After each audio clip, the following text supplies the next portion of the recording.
Значи, добар ден. Добро дојдовте уште еднаш во серијалот Мама не си сама. Уште неколку едукативни видеа за вас, а во сето тоа ќе ни помогне еден шармантен манекен, се вика Дамјан. Дамјан е здраво.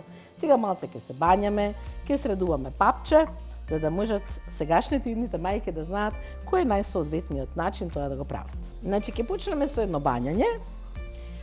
Многу често мајките прашуваат, еве сестра Ангелина тука ќе ни помогне да го Дамјан среди ми убаво избањаме.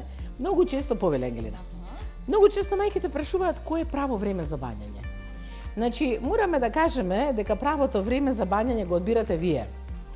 Тогаш кога имате време, трпение, кога не брзате, и втора работа многу важна, околу вас мора да има асистенти. На почетокот навистина ви требаат многу асистенти. Тоа е прилично деликатна една возбудлива ситуација и треба доста охрабрување и ви треба поддршка. Значи, времето на бањање е апсолутно ваш избор. Температурата со која што ги бањаме децата е температурата на телото, значи 36,5. Проточна вода, бидејќи папчето се уште не е паднато, значи тоа го практикуваме додека не се затвори папочната рана. После тоа веќе можете да си го легнувате во кадичка и целото тело може да биде потопено, вклучително и папочната рана која што останува и веќе се затвора, станува коженава. Еве го Дамјанчо, она што е важно, гледате пеленската регија да биде убаво измиена. Проточната вода помага, ете така, на тој начин убаво да се исплакне. Користиме средства кои што се наменети за нежна, да не кажам супер нежна бебешка кожа, бидејќи бебешката кожа е 10 пати потанка од кожата на возрастните. Многу сензитивна и многу чувствителна. Користиме купки маслени, како што сега во моментот ја имаме, за да не се суши кожата, да не го оштетиме тој липиден заштитен слој и плюс со маслените купки се негува кожата истовремено. Има температура амбиентална која треба да биде, морам ова да го кажам. Ако говориме за деце кое што е пред бањање, треба да биде 22-23. Кога го бањате детето, температурата мора да биде 2 до 3 степена повисока. Значи некаде околу 25 до 26 степени, бидејќи децата, морам да нагласам, имаат лесен степен на разладување. Значи многу лесно се разладуваат, бидејќи имаат голема површина, а многу мала маса и немаат многу подкожно заштитно масно ткиво.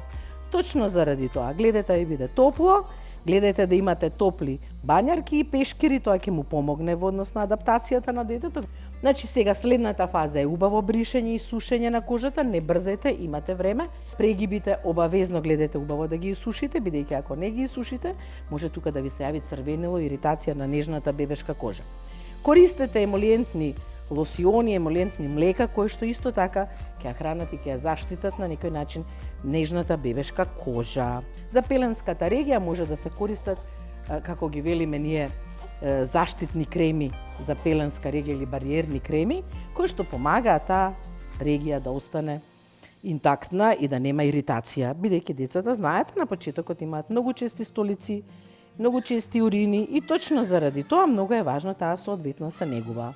Ќе ставиме сега сува и чиста пелена, тоа ви е многу важно. Имам уште една работа која морам да ја кажам. Децата многу сакаат столица и урина да ја наполнат пелената тогаш кога ќе добијат чиста пелена. Значи тоа е класика.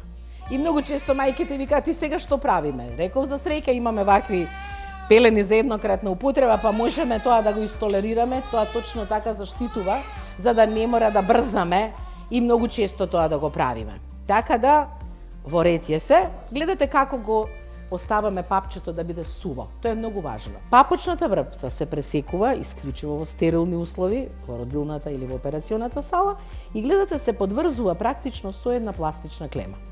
Оваа пластична клема ги штити крвните садови, бидејќи имате 3 големи крвни сада, преку кои што детето и прима и дава како фетус во тој интраутерини период крв, имате циркулација, така да тоа е веќе и постелката и конекцијата со постелката во тој период апсолутно више не ви треба, пошто детето да го спремаме за надворешен живот. Овој дел треба да биде, многу е важно, сув и чист. Значи папчето мора да биде суво и чисто. Гледајте пред да го обработувате, да правите таолета после бањање, обавезно да ги измиете рацете, тоа е важно, или да ги дезинфицирате рацете. Папочната врпца реално нека да се суши и отпаѓа овој дел од папчето, нели?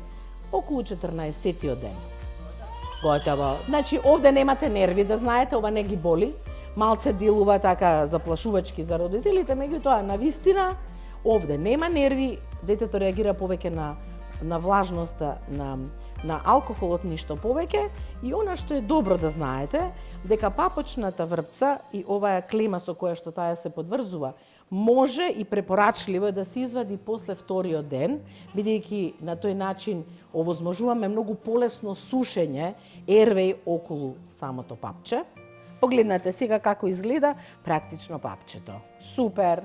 Може уште еднаш да го исчистиме и гледате колку полесно се суши кога е извадена пластичната клема.